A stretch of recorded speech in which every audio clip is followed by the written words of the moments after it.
Hey guys, welcome back to another episode of Federico Talks Watches. Today, quick little video on my opinion regarding Omega's new Speedmaster release, the Omega Speedmaster Chronoscope Coaxial. What do I think? A dog, or should you go and buy one right now? All that and more in today's video. Now, of course, before we get started, customary wristwatch check. Today I'm still wearing the H. Moser Pioneer green dial on a kudu strap.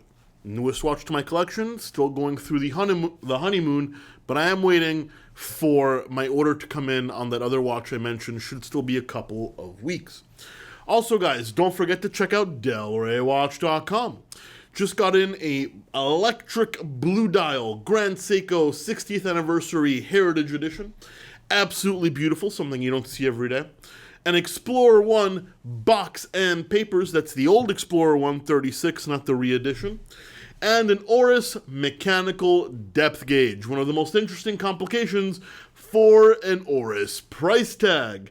All that and more on delraywatch.com, the only place a watch geek should buy a pre-owned watch.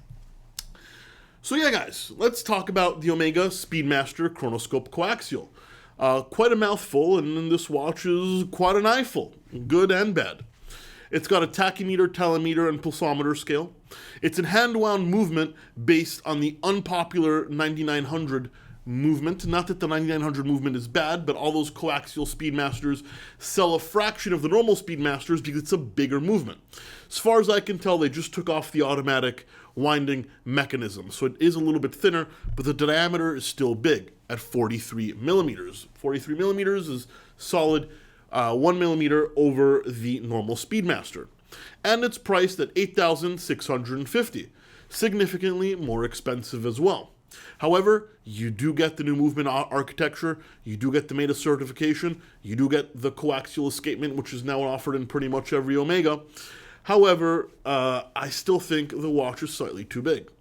I also think it's a little bit of an eyesore. While overall handsome, and I do like some aspects, I think there's a mishmash of eras. The dial looks 1940s, 1950s, and the case, obviously, 1960s, 1970s, along with the bracelet.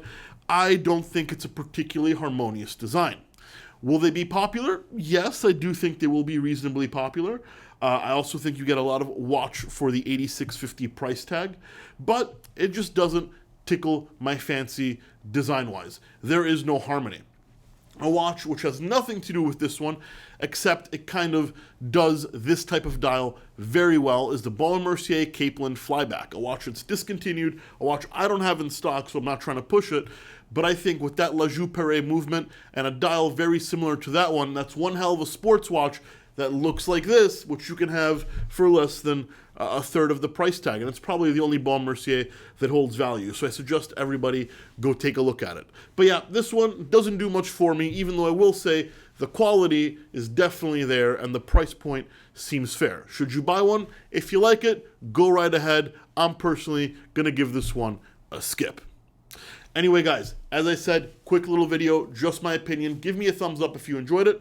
Really does help. Don't forget to subscribe, and we're going to have a full-blown video coming in a couple of days. Guys, thank you so much, and I'll catch you in the next one. Take care.